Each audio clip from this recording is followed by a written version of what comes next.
നമസ്കാരം. Raf talk ഫുട്ബോളിലേക്ക് അവർക്കും സ്വാഗതം. IFFHS 2025 CONMEBOL team of the year പുറത്തുവിട്ടിട്ടുണ്ട്. അതിൽ അർജൻറ്റീൻ താരങ്ങളുടെ ഒരു ആധിപത്യം നമുക്ക് വ്യക്തമായിട്ട് കാണാൻ പറ്റും. അർജൻറ്റീനയിൽ നിന്ന് 4 പേരുണ്ട്. എമിലിയാനോ മാർട്ടീനസും ലയണൽ മെസ്സിയും ഹുലിൻ ആൽവരസും ലൗട്രോ മാർട്ടീനസും. ബ്രസീലിൽ നിന്ന് 2 പേരാണുള്ളത്, റാഫിഞ്ഞയും ബ്രൂണോ ഗുയിമേറസും. അതേസമയം മറ്റ് രാജ്യങ്ങളിൽ നിന്ന് ഇക്വഡോറിൽ നിന്ന് മൊയ്സസ് കൈസേഡയും വില്യൻ പാച്ചോയുമുണ്ട്. ഉറുഗ്വായിൽ നിന്ന് ഗുയർമോ വരേലയും അതുപോലെ ജോർജിയൻ ഡി അരസ്കെറ്റയും ടീമിൽ ഇടം പിടിച്ചിട്ടുണ്ട്. പിന്നെ പരാഗ്വയിൽ നിന്ന് ഗുസ്താവോ ഗോമസ് ഉണ്ട്. അപ്പോൾ നമ്മളൊന്ന് പരിശോധിക്കുകയാണ് എങ്ങനെയാണ് ആ 11ൻ്റെ ഒരു ഫോർമേഷനൊക്കെ വരുന്നത് നോക്കാം.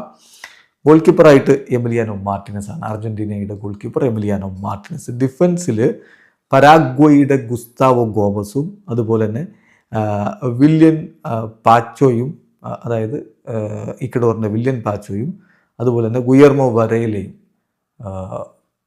ഉറുഗ്വായുടെ ഗുയർമോ വരേലയും ഉണ്ട്. പിന്നെ മധേരയിലേക്ക് വരുമ്പോൾ ബ്രൂണോ ഗുയിമേറസ്, ബ്രസീലിൻ്റെ ബ്രൂണോ ഗുയിമേറസും അതുപോലെ തന്നെ മൊയ്സസ് കൈസേഡയും വരുന്നുണ്ട്, ഇക്വഡോറിൻ്റെ മൊയ്സസ് കൈസേഡോ. പിന്നെ ഇരു പാർശ്വങ്ങളിലായിട്ട് ലയണൽ മെസ്സി ഒരു ഭാഗത്ത് വരുന്നു, മറുഭാഗത്ത് ജോർജിയൻ ഡി അരസ്കെറ്റ വരുന്നു, ഉറുഗ്വായുടെ ജോർജിയൻ ഡി അരസ്കെറ്റ. മുന്നേറ്റത്തിലേക്ക് വരുമ്പോൾ റാഫീഞ്ഞ ഒരു വിങ്ങിൽ, അതുപോലെ തന്നെ ഹുലിൻ ആൽവരസ് മറ്റൊരു വിങ്ങിൽ, പിന്നെ ലൗട്രോ മാർട്ടിനസ് ഗോളടിക്കാരനായിട്ട്. ഇതാണ് ഇപ്പോൾ ഇതിൽ താരങ്ങളുടെ പൊസിഷനൊക്കെ അങ്ങോട്ടും ഇങ്ങോട്ടൊക്കെ വ്യത്യസ്തമായി തോന്നാം. പക്ഷേ ഇതാണ് ഇപ്പോൾ IFFHS മെൻസ് കോൺമെബോൾ ടീം 2025 ആയിട്ട് പ്രഖ്യാപിച്ചിരിക്കുന്നത്. വീഡിയോ അവസാനിക്കുന്നു. ഫുട്ബോൾ ലോകത്തെ കൂടുതൽ വിശേഷങ്ങളുമായി റാഫ് ടോക്സിൽ എത്താം.